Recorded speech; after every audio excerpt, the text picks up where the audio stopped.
कुरिया। मैं तो कभी कभी कहता हूँ वो लोग जीवन जीते कैसे हैं जो कभी जप नहीं करते। मैं बैठकर आश्चर्य करता हूँ, अचंभा करता हूँ, वो लोग कैसे जिंदगी जी रहे हैं, कैसे वो जीवन जी रहे हैं जो भगवान को नहीं मान रहे। मनुष्य शरीर धारण करके भी और जो परमात्मा को मान नहीं रहे हैं, इनकी जिंदगी कैसी है, ये लोग कैसे सोते हैं, कैसे जागते हैं। मुझे स्वयं में भारी अचंभा लगता है, क्योंकि हम मंत्र के बिना नहीं रह सकते, गुरुजनों के बिना नहीं रह सकते, भगवान के बिना नहीं रह सकते, तो इनके काम ये चलते कैसे हैं। स्नाने च संध्योश्चैव कुर्याद् एकादशीन् शुचि पर्वत मारुह्य जप लक्ष्य मतीन्द्रता। बहुत प्यारा श्लोक है, लिखा है स्नान के समय में, संध्या के समय में, भगवान की पूजा में पर्वत के ऊपर चढ़ रहे हैं, नदियों में स्नान कर रहे हैं। आपने देखा कोई माता वैष्णो देवी के चढ़ाई चढ़ता कहता है, उसमें आपने सुना है पौड़ी पौड़ी चढ़ता जा, जय माता दी रटता जा। लिखा है कि आप बहुत बड़े पहाड़ पर चढ़ रहे हैं और चढ़ने में असमर्थ हो रहे हैं, तो यहाँ लिखा है कि भगवान का नाम लेकर के पर्वता मारुह्य जपे लक्ष्य मतीन्द्रता, और आप उस मंत्र को जप करते करते लाखों मंत्रों का पुण्य कमाते कमाते आप पहाड़ पर चढ़ जाएंगे। उस मंत्र में इतनी ताकत है, जहां आप टूट गए, आप गिर गए, मंत्र आपको पहाड़ पर चढ़ा देगा। और जो मंत्र आप जपते जपते जा रहे हैं, आपने 100 नाम भी जपे, वो लाख नाम के जप लक्ष्य मतीन्द्रता, वो लाखों नाम के बराबर अपनी ताकत दे देगा। यह वर्णन किया गया, शुद्ध होकर पर्वत पर चढ़कर आलस्य रहित हो और मंत्र जपते जपते और वहां ऊपर तक पहुंच जाता है, बहुत कुछ प्राप्त कर लेता है। नदियों के किनारे आलस्य रहित होकर के और किनारे पर बैठ करके जो आप जप करते हैं, इससे आपको दीर्घायु मिलती है। जप की महिमा है, जो आप माला पकड़ते हैं, आप जप करते हैं, टाइम ऐसे नहीं जाता है, आपको बहुत कुछ दे देता है। दूर्वांकुर तिल कहते हैं, दूर्वा और तिल, ये गुरु मंत्र के द्वारा आपने हवन में आहुत कर दिया है, वर्णन कर दिया है, तो यह आयु की वृद्धि देने वाला हो जाता है। यह मंत्र का इतना बड़ा प्रभाव है। बुद्धिमान व्यक्ति को चाहिए कि पीपल की वृक्ष का आश्रय लेकर के अपने जीवन काल में कम से कम 2 लाख मंत्रों का जप करे। ये लिखने लायक बात है, ये आप जरूर लिख लेना। अश्वत्थ वृक्ष माश्रित्य जपेत लक्ष्य द्वयम सुधी। अब मैं तो करूंगा, ये मैंने पढ़ लिया, पहली बार पढ़ा है, पहले पढ़ लेता होता तो अभी तक कर भी देता। हर बार एक नई बात सुनने को मिलती है। मैंने कोरोना काल में भी एक ग्रंथ सुनाया, पता नहीं श्लोक कहाँ दुबका छिपा रखा था, और आज इसके ऊपर मेरी निगाह पड़ गई है। अश्वत्थ वृक्ष माश्रित्य जपेद लक्ष्य द्वयम सुधी। गुरु मंत्र सिद्ध हो जाएगा, भगवान से मुलाकात करा देगा। जो इस गुरु मंत्र का पीपल के वृक्ष के नीचे बैठ के, स्त्री पुरुष कोई भी हो, 2 लाख बार इस मंत्र का जप कर ले, ये मंत्र सिद्ध। स्पष्ट लिखा है ना, श्लोक भी बता देता हूँ। 189 नंबर का श्लोक है, अपने घर पर भी इसको आप पढ़ सकते हैं। अध्याय नंबर 85 है, श्लोक नंबर 189। इसमें तो लिखा है, बुद्धिमान व्यक्ति को चाहिए कि ईश्वर की कृपा बरस रही है, इससे वो चूक न जाए। जन्म पत्री में ये कह दिया गया है, उम्र कम है, बीमारियां ज्यादा बढ़ गई हैं, शनिवार को पीपल के वृक्ष का स्पर्श करके मनुष्य दीर्घ आयु को प्राप्त कर लेता है। इतनी बड़ी महिमा। शनिवार के दिन पीपल के पत्ते को हाथ में ऐसे घिस करके अपने पूरे चेहरे मोड़े पर लगाइए। शनिश्चर दिने अश्वत्थम पाड़ेभ्याम संस्पर्श शुद्धि। शनिवार के दिन पीपल को स्पर्श करने से पाप कटते हैं और पुण्य बढ़ते हैं। सिर्फ स्पर्श करने से, आपने परिक्रमा पूजा कर लिए तो बहुत बड़ी बात हो गई, सिर्फ पीपल को छूने मात्र से पाप जल करके राख हो जाते हैं शनिवार के दिन। महात्मा पिपलाद का वरदान है, बड़ी लंबी कथा है। तो शनिवार को पीपल वृक्ष का स्पर्श करके मनुष्य दीर्घ आयु को प्राप्त होता है। ये मैं एक बड़ी सुंदर वीडियो आपको दे रहा हूं, ये समझ लीजिए। शनिश्चर दिने अश्वत्थम, श्री राम, शनिश्चर दिनेश्वत्थम पाड़ेभ्याम संस्पर्श सुधी शनिश्चरादि स्पृष्ट्वा दीर्घायुष्य लभि नरा। जिन लोगों को एक लंबा जीवन जीना है, स्वस्थ जिंदगी जीनी है, मैं महाकाल की धरती से, उज्जैन से, और यह बात आज तारीख कितनी है? 1 तारीख है, 1 जुलाई 2026 और दिन शनिवार। ये देखो आज वैसे भी शनिवार ही है, तो शनिवार के दिन मैं बोल रहा हूँ शनिश्चर दिन स्पष्टवा दीर्घायुष्यम लवेन्नरा शनिश्चर दिन स्वतम पाड़िभ्याम संस्कृति। जो शनिवार के दिन पीपल का दर्शन करेगा, पीपल के वृक्ष को अपने हाथों से स्पर्श करेगा, वह व्यक्ति दीर्घायु हो जाएगा, उसका मार्केस खत्म हो जाएगा, अकाल मृत्यु की पोजीशन बनी है वो खत्म हो जाएगी। शनिवार के दिन पीपल के वृक्ष का बंधन पूजन स्पर्श घोर गरीबी का नाश करता है, लक्ष्मी की वृद्धि करता है। तो यह इस ग्रंथ में वर्णन किया गया है। इसके ऊपर मैं फिर बोलूंगा। पीपल के वृक्ष के नीचे साधना करने से व्यक्ति लंबी जिंदगी जीता है। यदि 2 लाख मंत्र उसने जप कर लिए हैं तो वह जीवन भर के लिए स्वस्थ हो जाएगा, उसे अपने इष्ट का दर्शन हो जाएगा। तो वह अपने गुरुमंत्र का जप करे पीपल के वृक्ष के नीचे। देखा जपेद अष्टोत्तर शतम सोप मृत्यु हरे भवेत, लिखा है। बुद्धिमान व्यक्ति शनिश्चरवार के दिन दोनों हाथों से पीपल के वृक्ष का स्पर्श करे और 108 बार गुरु मंत्र का जप करे, इससे उसकी अकाल मृत्यु टल जाएगी। 190 नंबर के श्लोक में लिखा है, अध्याय नंबर 85, भगवान शंकर का माहात्म्य। और इसमें वर्णन है, कह दिया गया है कि यदि वह ऐसा कर लेता है तो जपेद अष्टोत्तर शतम सोप मृत्यु हरो भवेद, अपने दोनों हाथों से पीपल वृक्ष को स्पर्श करे और वह 108 बार गुरु मंत्र का जप करे तो अकाल मृत्यु उसकी दूर हो जाएगी। यदि जन्म पत्री में कहीं ये कहा गया है कि इसकी अकाल मृत्यु है तो उसकी अकाल मृत्यु दूर हो जाएगी। इतनी बड़ी महिमा इस वृक्ष की है। ये वृक्ष क्या है? ये तो वरदान है मृत्यु लोक का। अर्कई रष्ट सदम नित्यम जुईन व्याधि मृत्युते समस्ता व्याध शांत्यर्थम पलासा समिदई नरई। सूर्य भगवान की ओर मुख करके एकाग्रचित होकर 1 लाख जप करे। सूर्य भगवान जिधर हो उधर को मुंह करे, पीपल के वृक्ष के नीचे बैठ करके, और कहते हैं कि यदि इसके नीचे हवन यज्ञ किया जाए तो संपूर्ण प्रकार के रोगों से मुक्त हो जाता है। पलाश की लकड़ियां रख करके वो हवन करे तो प्रतिदिन 108 बार जप करके और 1 आध साल तक ये कर ले तो ऐसे व्यक्ति के दर्शन करने मात्र से लोगों की बीमारियां ठीक हो जाएंगी। ये भी अगला 191 नंबर का श्लोक है। कहा गया 11 बार मंत्र से अभिमंत्रित करके अन्न तथा अन्य भक्ष पेय पदार्थ।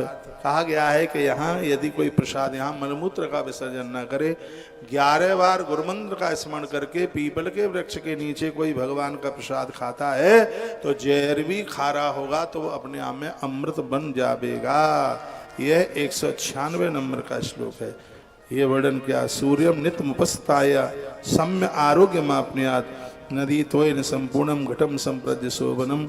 कहा गया कि भक्षम चान्य तथा पेयम विषम अमृतम भवेत। इतनी बड़ी महिमा है कि वृक्ष के नीचे जहर भी अमृत बन जाएगा अपने आप में। ये कहा गया है। ऐसा करने वाला व्यक्ति पूर्णता को प्राप्त होगा। नदी के जल से भरे हुए सुंदर घड़े को स्पर्श करते हुए 10,000 जप करने से तथा उसी जल से स्नान। अब यह कितनी सुंदर बात कही गई है। कहा गया है कि पीपल के वृक्ष के नीचे नदी का जल एक मटके में भरो और उसको रख दो और फिर वहां बैठ करके जप करो। 1 लाख मंत्रों का जप करो और उस पानी के द्वारा किसी असाध्य रोगी को स्नान करा दो, उसका रोग खत्म हो जाएगा। चाहे उसको कुष्ठ की बीमारी हो, चाहे उसको और बीमारी हो। पीपल के वृक्ष के नीचे नदी का जल एक घट में रखकर यदि कोई व्यक्ति 1 लाख मंत्रों का जप करते हुए और वह घट वहीं बना रहे, रखा रहे, फिर उस जल के द्वारा यदि किसी रोगी को स्नान करा दिया जाए तो रोगी निरोगी हो जाएगा। ये मंत्र का प्रभाव है। पीपल के वृक्ष का इतना बड़ा महात्म्य इस ग्रंथ में वर्णित किया गया। बात समझ में आ रही है? पवित्र होकर के प्रतिदिन इस मंत्र का जप करे और कहते हैं कि जप यदि निराहार बिना अन्न खाए किया जाए, बिना नाश्ता किया जाए, तो एक एक माला हजार हजार माले के बराबर हो जाती है। बहुत लोग तो दही पराठा खा करके फिर जप में बैठते हैं। यदि बिना कुछ खाए, बिना अन्न ग्रहण किए यदि मंत्र जपा जाए तो एक एक नाम हजार हजार नाम के बराबर हो जाता है। कहते हैं कि जप, यज्ञ और स्नान, जप, यज्ञ और स्नान, ये तीनों के तीनों बिना अन्न खाए ज्यादा प्रभावी होते हैं। तीनों लिख लो, एक है जप और एक है अन्न, वो एक है जप, एक है यज्ञ और एक है स्नान। ये तीनों बिना अन्न खा करके किए जाए तो तत्काल प्रभावशाली होते हैं। ये तत्काल अपना प्रभाव छोड़ते हैं। बिना अन्न खाए स्नान कीजिए, बिना अन्न खा करके हवन कीजिए और बिना अन्न खा करके जप कीजिए, पूजा पाठ करें आप बिना अन्न खा कर, तो इसका प्रभाव बहुत ज्यादा है। दोपहर तक तो, मध्याह्न तक तो निराहार रह करके ही आप पूजा पाठ करें। जो दोपहर तक की जो पूजा है तो उसको निराहार, मध्याह्न तक। हमारे यहाँ ये ब्राह्मण अनुष्ठान में जो बैठे हैं ये दोपहर तक कोई अन्न नहीं खाते। इन्हें थोड़ा 9 बजे छुट्टी मिलती है तो उनके फलाहार की व्यवस्था की जाती है। ये ऐसा नहीं है कि बातें आपको सुनाने के लिए इसके ऊपर हम अमल न करें। दिन के मध्याह्न तक यदि आप निराहार रह करके उस अनुष्ठान को करते हैं तो उसकी महिमा बहुत अनंत गुना है। यहाँ आप में कुछ भक्त ऐसे बैठे हैं जो बिना अन्न खाए से पुराण सुन रहे हैं, तो उसकी महिमा बहुत ज़्यादा है। मैं इतना भाग्यशाली हूँ, महाकाल की धरती पर बैठा हूँ, मेरी कथा को 33वां वर्ष चल रहा है। भूल करके भी मैं अन्न खाकर व्यासपीठ पर नहीं बैठा, व्यासपीठ पर बैठ करके कभी पानी नहीं पिया। ये मेरा भाग्य है, अपनी बड़ाई नहीं, अपने भाग्य। यदि किसी ने देखा हो तो बताए। खैर अब तो अन्न खाता ही नहीं, जब एक बार खाता था तब भी अन्न खाकर कभी व्यासपीठ पर नहीं, कभी बग्गी पर बैठकर कलश यात्रा में जल नहीं पिया, व्यासपीठ पर बैठ करके जल पिया नहीं है। वही महिमा इस ग्रंथ में हम आपके बीच में रख रहे हैं। मध्याह्न तक, दोपहर तक आप बिना अन्न खाए हुए जप करते हैं, यज्ञ करते हैं। सुबह बिना अन्न खाए आप स्नान करते हैं, तो आपने तो बहुत बड़ा पुण्य इकट्ठा कर लिया। बहुत लोग नाश्ता करके नहाते हैं सुबह, चाय के साथ बिस्किट खा करके, नमकीन खा करके सुबह नहाते हैं। आप नहा दो, कुछ नहीं रहे, आप चमड़ी साफ कर रहे हैं बस। हमारे यहाँ 16 पूजा में से स्नान को लिया जाता है। हमारे ग्रंथों में तो कहा गया है कि स्नान करने के बाद आप भगवान को प्रणाम करते हैं, धरती के संपूर्ण देवता को प्रणाम करने का फल तत्काल प्राप्त हो जाता है। ऐसा पद्म पुराण में लिखा। नहाने के बाद सबसे पहले देव वंदन कीजिए, और ये नियम आपका चल सके तो इसको आप चलाइए। वैसे भी कहते हैं 100 काम करने से पहले भोजन, तो 1000 काम करने से पहले स्नान, 1,00,000 काम करने से पहले दान, और करोड़ काम करने से पहले भगवान का नाम। तो ये सदाचार का जो वर्णन किया जा रहा है ये बहुत अद्भुत है, आनंद कर देने वाला। आइए 2 पंक्तियां भगवान महाकाल के चरणों में समर्पित करते हुए और आज की इस कथा को हम आगे के लिए बढ़ा देते। यह कथा कहना चाहते हैं घर में सब मिल के रहो। ये कथाओं का मतलब, पूजा पाठ का मतलब लड़ना नहीं है, झगड़ना नहीं है। कौन कब चला जाएगा पता नहीं, बाद में आंसू रह जाएंगे, रोते हुए रह जाएंगे। मैं निवेदन करना चाहूंगा कि माला जब तक गुथी हुई है बड़ी अच्छी लगती है, और टूट गई तो मोती बिखर गए, फिर वो चले जाएंगे। परिवार संगठित है तो उसका बहुत बड़ा मोल है। आप कभी भी बाजार में जाइए अंगूर खरीदने के लिए, केला खरीदने के लिए, जो अंगूर गुच्छे में वो महंगा मिलता है, और जो अंगूर एक एक अलग है, केला गुच्छे में है महंगा मिलता है, और केला अलग अलग है तो वो सस्ता होता है। तो केले का गुच्छे में रहना, अंगूर का गुच्छे में रहना, संगठित जीवन जीना। आप संगठित रहते हैं तो आपकी वैल्यू है, आपकी महिमा है। जिस दिन आप बिखर गए वो दिन कुछ भी नहीं। आपके उज्जैन के पास एक जगह है बड़नगर, ज्यादा दूर नहीं, यहाँ बहुत बड़े कवि हुए हैं प्रदीप, बहुत अद्भुत। ये मेरे वतन के लोगों, ये गाना उन्हीं का था। प्रदीप, कवि प्रदीप, उन्होंने एक गाना और गाया, देख तेरे संसार की हालत क्या हो गई भगवान, इतना बदल गया इंसान। उन्हीं की 4 पंक्तियां और हैं जो मेरे हृदय को छूती हैं। भाई कुलदीप इस कथा में ये बच्चा, इसके मुख से पंक्तियां बड़ी प्यारी लगती हैं। टूट गई है माला मोती बिखर चली, 2 दिन रह कर साथ न जाने किधर। जिंदगी बहुत कम है, परिवार में मिलजुल कर के रहिए, इकट्ठे होकर के रहिए, पता नहीं कौन कब तक का है, कहा नहीं जा सकता। आइए 2 पंक्ति गुनगुनाए लेते हैं।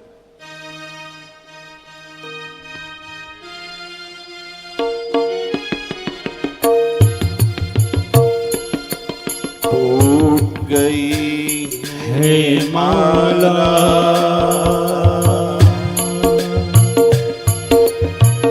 टूट गई है माला मोती बिखर चले,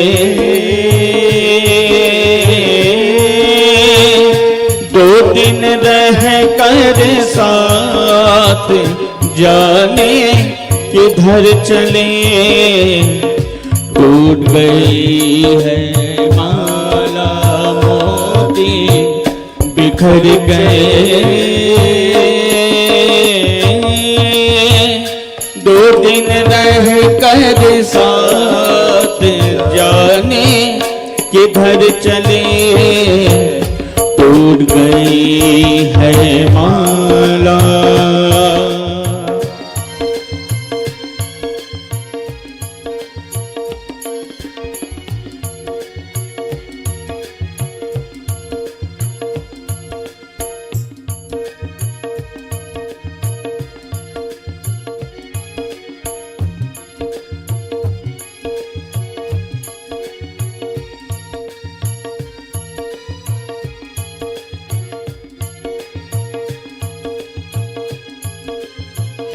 मिलन की दुनिया छोड़ चलेंगे, आज बिरह में अपने। ओ मिलन की दुनिया छोड़ चलेंगे, आज बिरह में अपने। खोए खोए नैनों में है उजड़े उजड़े सपने, उजड़े उजड़े सपने। याद के गठरी लिए झुकाए नजर चले, 2 दिन रह कर साथ जाने किधर चले। टूट गई है माला।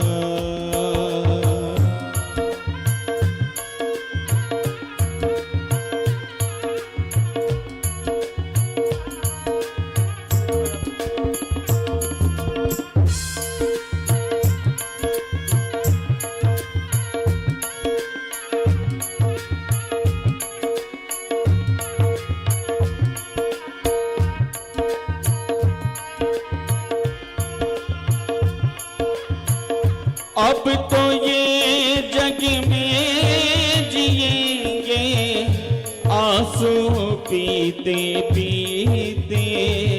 हो अब तो ये जग में जिएंगे आंसू पीते पीते।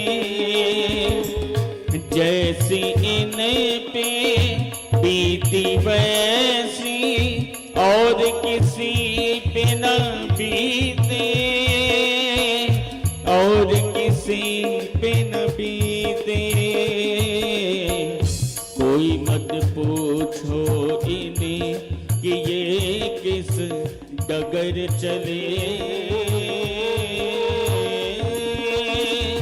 2 दिन रह कर साथ जाने किधर चले। टूट गई है माला।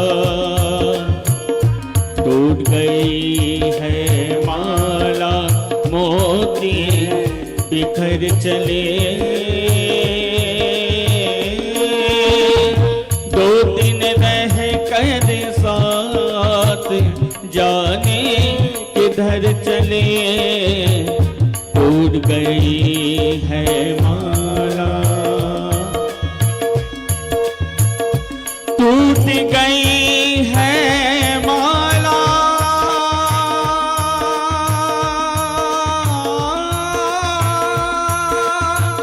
टूट गई है माला टूट गई है माला मोती बिखर चले दो दिन रह कर साथ जाने किधर चले टूट गई है माला मोती बिखर चले दो दिन रह कर साथ जाने किधर चले टूट गई है माला टूट गई है माला मोती बिखर चले दो दिन रह कर साथ जाने किधर चले टूट गई है माला टूट गई है माला मोती बिखर चले दो दिन रह कर साथ जाने किधर चले टूट गई है माला टूट गई है माला टूट गई है माला टूट गई है माला टूट गई है माला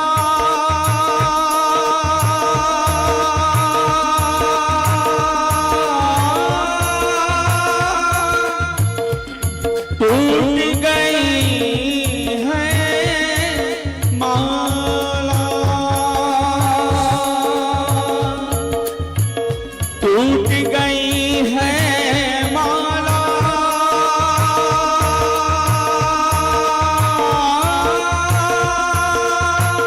टूट गई है माला बोलिए शंकर भगवान की जय हो। आप ये अद्वैत महापुराण की कथा सुन रहे हैं जो आपके परिवार को संगठित करती है। सब एक मिलकर एकजुट करके रहें, भगवत भजन आराधना के साथ ईश्वर की आराधना करें। ऐसी चीजें कभी ना खाएं जो हमारा पतन कर दे, हमारी तामसी प्रवृत्ति को बढ़ा दे। इसलिए शिव महापुराण की कथा के नियम में एक नियम यह भी बताया है कि पलांडम लेसनम हिंगुम गर्जनम मादकम तत् वसुत नमाम संज्ञानी वर्जियेत कथा प्रति। कथा आपके गले उतरे, कथा आप सुन सकें, ठीक से बैठ सकें, बीच में मलमूत्र के लिए न जाएं। इसलिए कथा के दिनों में प्याज, लहसुन, हींग, गाजर, मादक वस्तुएं, आमिष कहते हैं, किसे कहेंगे आमिष, मांस वगैरह को कथा के दिनों में बिल्कुल इनको त्याजित कर दीजिए। जो पुरुष स्त्री कोई भी हो, सबको इन विकारों से बच करके ही भगवान महादेव का अनुष्ठान करना होगा। यह वर्णन किया। एक बार हम श्यानम भुंजा देत कथा प्रति, एक बार हल्का फुल्का सा ले लीजिए। रात्रि को इधर से बैठ, इधर बैठ,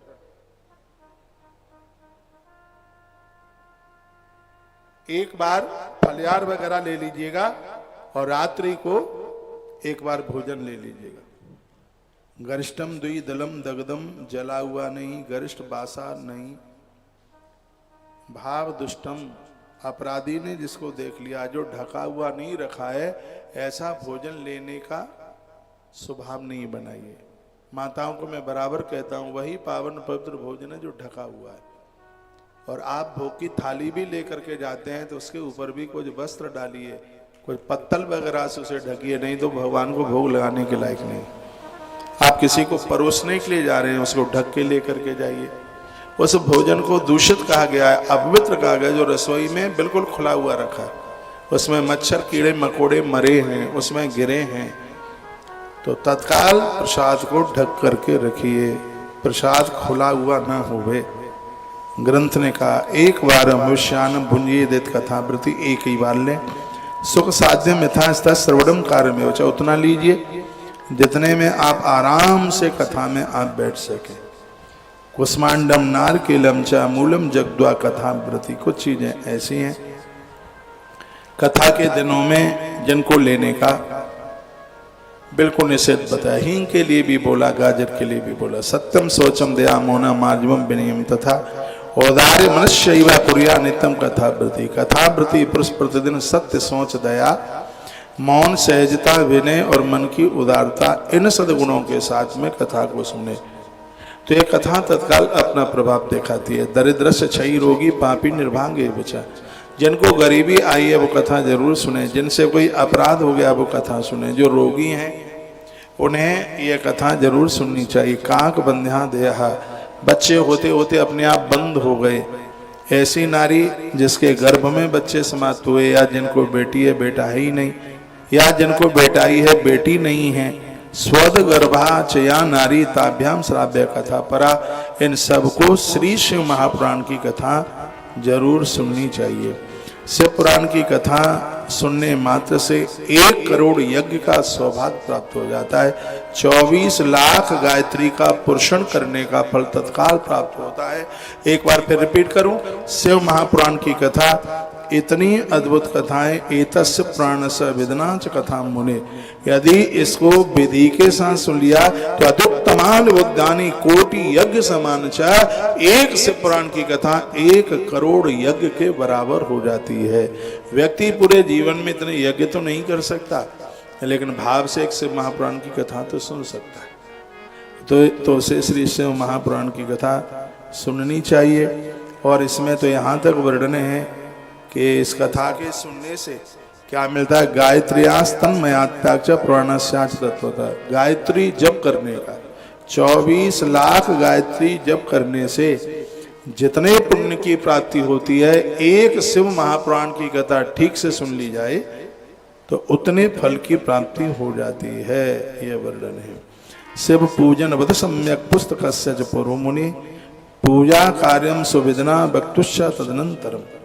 कहते हैं शिव महापुराण की कथा में शिव महापुराण के ग्रंथ का पूजन हो, पुस्तक की पूजा करें, उसके बाद वक्ता की पूजा करें। पुराण के लिए जो नया वस्त्र ग्रंथ को बांधने के लिए देता है वो जन्म जन्मांतर के भोग और ज्ञान से संपन्न हो जाता है। हर जन्म पुराणार्थ प्रेक्षन्ते ये सूत्रम वसनम नवम, नवम माने नया वस्त्र, वसनम कहते हैं वस्त्र को, जो ग्रंथ को बांधने के लिए, उसे ओढ़ने के लिए, ग्रंथ के लिए नया वस्त्र देता है, तो कहा गया वो जन्म जन्मांतर में भोग और ज्ञान से संपन्न हो जाता है। उसके पास ज्ञान की कमी नहीं रहती। इस ग्रंथ को नवीन वस्त्र में बांधने की इतनी बड़ी महिमा है। वर्णन किया शिव महापुराण श्वेत वस्त्र में बांधा जाए, क्यों शंकर जी को सफेद वस्त्र बड़ा प्रिय, श्रीमद् भागवत जी को पीत वस्त्र में बांधा जाए, श्रीमद् देवी भागवत ग्रंथ को लाल वस्त्र में, रामायण जी को बादामी रंग का हो, श्वेत रंग का हो, पीले रंग का हो। ये पूजा में इन वस्त्रों को बहुत ज्यादा विशेष माना गया। तो यही बात यहाँ पर वर्णित की गई है, कही गई है। आसनातम प्रक्षंती पुराण सचय नरा, पुराण के आसन रूप में जो लोग कंबल, मृगचर्म, वस्त्र, चौकी, तख्ता आदि प्रदान करते हैं, वे लोग स्वर्ग को प्राप्त होते हैं, सुखों को प्राप्त करते हैं, ब्रह्मलोक में रहकर अंत में वो शिवलोक को प्राप्त करते हैं। भगवान के लिए पोशाक, मुकुट, आपके आसपास गली मोहल्ले में कन्हैया जी का मंदिर है, जन्माष्टमी चल करके आ रही है, अपने पैसों से भगवान के लिए मुकुट मंगाइए, उनके लिए वस्त्र पोशाक मंगाइए। क्या सुंदर लिखा है, जो भगवान को, गुरुजनों को, महात्मा को कंबल, आसन, वस्त्र देते हैं तो स्वर्ग लोकम समासाध्य, ऐसे लोग कभी स्वर्ग से अलग नहीं होते, उनको स्वर्ग की प्राप्ति होती है। क्या अद्भुत बात कही। इस प्रकार महान उत्सव के साथ उन मंदिरों में उत्सव मनाइए, पुस्तक दीजिए वक्ता को, पूजा कीजिए, लिखा है, वर्णन किया गया है, हे मुनि, यदि श्रोता विरक्त हो तो उसके लिए कथा समाप्ति के दिन विशेष रूप से गीता जी का पाठ करा दिया जाए, जिसे श्री रामचंद्र जी के प्रति भगवान शंकर ने ये बात कही थी। शिव महापुराण की कथा ये सुनकर के आप हैरान हो जाएंगे। इस मृत्यु लोक में शिव महापुराण की कथा स्वयं भगवान महादेव ने प्रभु राम को सुनाई। यह वर्णन महात्म्य 7वां अध्याय श्लोक नंबर 35 में लिखा है शिवो नोक्ता रामचंद्राय मुने। स्वयं भगवान महादेव ने यह बात प्रभु राम जी को कही थी, जो बात हम आपको कह रहे हैं। क्या बात कही थी? कथा कराने वाला विरक्त है तो गीता जी का पाठ करा दे। यदि ग्रस्त चेत भविष्य श्रोता कृतस्तेन धीमता होम सुदीन अभिषा कर्माणस्त शांत। यदि श्रोता ग्रस्त है तो निश्चित रूप से उसको हवन यज्ञ जरूर कराना चाहिए, ब्राह्मणों को भोजन कराना चाहिए। रुद्र संहिता के प्रत्येक श्लोक द्वारा हवन किया जाए, गायत्री मंत्र से होम करें। यह पुराण साक्षात गायत्री में है। गायत्र्यास्त्र में ताचा प्राणाशाय तत्वता, ये साक्षात गायत्री के समान है। शिव पंचाक्षर मूल मंत्र से हवन करना बहुत उचित है। ओम नमः शिवाय, इस मंत्र से यज्ञ कराया जाए। होम करने की शक्ति न हो तो विद्वान पुरुष यथाशक्ति हवनीय भविष्य का ब्राह्मणों को, हवन सामग्री ब्राह्मणों के यहाँ पहुंचा दे, लकड़ी वगैरह कुछ ऐसा पहुंचा दे। उसको व्यवस्था नहीं है तो ब्राह्मणों को दे दे। न्यूनात रिक्तास दोषों के शांति के लिए शिव सहस्रनाम का पाठ किया जाए। कथा सुनने संबंधी व्रत की पूर्णता सिद्धि के लिए 11 ब्राह्मणों को मधु मिश्रित खीर भोजन के साथ कराएं, देवें और अंत में उन्हें दक्षिणा जरूर दें। एकादशमितान विप्राण भोजेन मदपाय सही। शिव महापुराण की कथा में 11 ब्राह्मणों को जमा करके उन्हें दान दक्षिणा देनी चाहिए। यदि शक्ति हो तो सोना भी दे सकते हैं, सिंहासन सोने का, नहीं तो लकड़ी की तख्ती दे सकते हैं जिस पर ग्रंथ को रखकर ब्राह्मण देवता उनका पाठ करते रहे। लेखितम लिखितम वापी संस्थापे विदनापमान संपूज्या वाहनाथ शयी सुपचारो तदक्षिणा। पुस्तक जरूर दें। तत्पश्चात पुस्तक को बांधने के लिए वस्त्र इत्यादि, ब्राह्मण देवता को वस्त्र इत्यादि, दक्षिणा, आभूषण, गंध आदि से पूजन करते हुए और प्रसन्नता पूर्वक फिर उनको विदा करें। ये लिखा है श्रीमत्स्य पुराणम तो पुराण तिलकम स्मृतम, और लिखा है मैं शिव प्रियम रम्यम भव रोग निवारणम। भगवान शंकर को शिव पुराण से प्रिय कुछ भी नहीं है, और भगवान शंकर का शिव महापुराण का जो आयोजन कराता है उसका घर साक्षात तीर्थ में हो जाता है। भगवान भोलेनाथ उसे कभी छोड़ के नहीं जाते। यही तो ये सब हमने पाठ में कर लिया था, इसलिए तो अब के बार 108 पोथी महाकाल की धरती से महाकाल को सुनाई जा रही है। 54 पोथी अभी 6 तारीख से शुरू होंगी, जो कि 16 तारीख तक चलेंगे। उसके बाद में 18 तारीख से लेकर 28 तारीख तक 11 दिन के 2 अनुष्ठान हैं। ये शिव महापुराण की महिमा आप सुन रहे हैं, कितनी बड़ी महिमा। श्री शिव पुराणम च पुराण तिलकम स्मृतम मई शिव प्रियम रम्यम भव रोग निवारणम। ये शिव महापुराण तो भव रोग से, संसार के रोग से मुक्त कर देता है। एक बार फिर कहूँगा, वो लोग बड़े भाग्यशाली हैं कि इतने बड़े अनुष्ठान में जिनकी श्री शिव महापुराण की पोथी बैठ गई। अभी भी 4-5 दिन हैं बीच में, 6 तारीख से अनुष्ठान आरंभ होगा। तब तक आप अपना नामांकन करा करके, अपना नाम लिखा करके रजिस्ट्रेशन नंबर आप ले लीजिएगा। आपको हो सके तो 28 तारीख तक बीच में 2-4 दिन के लिए आइए। आप नहीं आ सकते हैं तो अपना आप गोत्र इत्यादि भेज करके, और यह सौभाग्य आपका माने। ते जन्म भाज खल जीव लोके ये वही सना ध्यायंत विश्वनाथ। वो लोग बड़े धरती पर भाग्यशाली हैं जो प्रत्येक दिन भगवान महादेव की वाणी सुनते हैं। विश्वनाथ यहाँ काशी के मंदिर से नहीं है, यहाँ विश्वनाथ भगवान महादेव के लिए, जो शंकर पूरी सृष्टि के नाथ हैं, जो प्रत्येक दिन उनकी वाणी, उनकी कथा सुनते हैं अपने कानों से। वाणी गुणान स्तोत्र कथाम सुड़ोति श्रोत्रा द्वयम ते भवमुत्तरंती। ऐसे जीव जगत में उन्हीं का जन्म लेना सफल है जिन्होंने धरती पर जन्म लेकर के इन कानों से भगवान की कथा सुनी। नहीं तो जो कान भगवान की कथा नहीं सुनते, बाबा तुलसी ने उनके लिए कहा, वो अपने आप को मनुष्य समझे ही नहीं, जिनके कान कभी भगवान की कथा नहीं सुन पाए। इसलिए मैं अपनी बहनों को, भाइयों को, दादा दादी को बराबर कहता रहता हूं, आप सक्षम हैं तो आप बैठकर कथा सुनिए। इसमें नियम में वर्णन किया गया लेट के कथा न सुने, वो उनके लिए नियम है जो हट्टे कट्टे हैं, मोटे ताजे हैं, बैठ सकते हैं। लेकिन जो बैठने में स्वस्थ नहीं है वो जैसे भी सुन सकें भगवान की कथा जरूर सुने।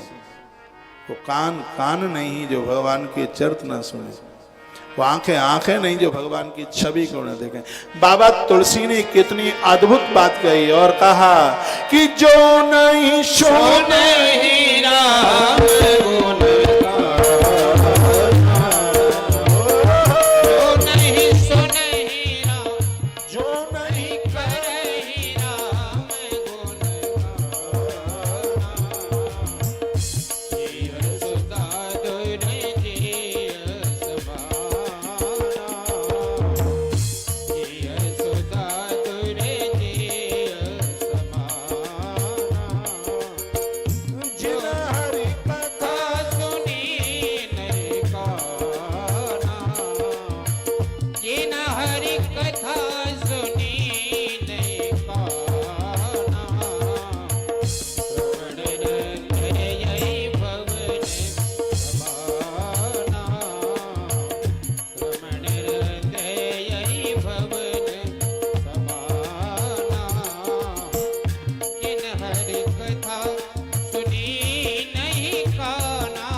महापुराण का महात्म्य पूरा हो जाता है।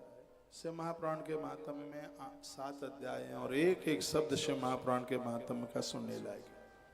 उसके बाद श्री प्रयागराज से शिव महापुराण की कथा आरंभ होती है। प्रयाग का महात्म्य बड़ा अद्भुत है। जहाँ के यज्ञ कभी समाप्त होते ही नहीं, उसे ही तो प्रयाग कहते हैं।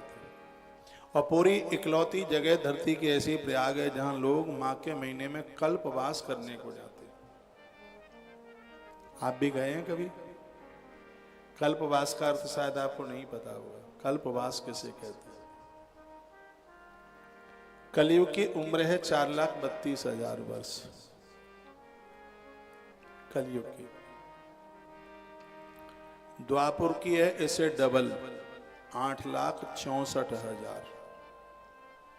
त्रेता की है इससे ट्रिपल 12,96,000। और सतयुग की है इससे 4 गुनी 17,28,000। ये युग 4 बार निकल जाते हैं तो उसको एक चतुर्युगी कहते हैं। एक चतुर्युगी, बहुत ध्यान से सुनिए, वो एक चतुर्युगी यानी 17,28,000 बार ये युग निकल 17,28,000 सतयुग की उम्र, उसके नीचे 1296 त्रेता की उम्र, उससे पहले उससे नीचे द्वापर की 8,64,000, उससे नीचे कलयुग की 4,32,000। तो ये 4 बार निकल जाए। 4 बार का मतलब हो गया 69,12,000 यानी 69,12,000 बार ये समय निकल जाता है। तो इसको कहते हैं एक चतुर्युगी। और ये एक चतुर्युगी 1,000 बार निकल जाए, इंटू 1,000 बार यह निकल जाए, तो इसको कहते हैं एक मनवंतर। एक मनवंतर 1,000 बार निकल जाए, और वो 1,000 युग 71 बार निकल जाए, उसको कहते हैं एक कल्प। कहा जाता है कि इतने वर्ष में व्यक्ति जितना भजन करता है उसे जो पुण्य प्राप्त होता है, वही पुण्य माघ के महीने में प्रयाग में रहने पर 1 महीने में ही प्राप्त हो जाता है। इसलिए इसका नाम है कल्पवास। यदि आपसे हो सके तो अपने जीवन में एक बार यह कल्पवास जरूर करना। आप कहोगे कैसे करेंगे? नौताम दिए देते हैं आपको। 22 जनवरी से लेकर के 20 फरवरी तक पूरा 1 महीना भगवान की कृपा से अब के बार कल्पवास अपने भक्तों के साथ हम माघ मेला में कर रहे हैं।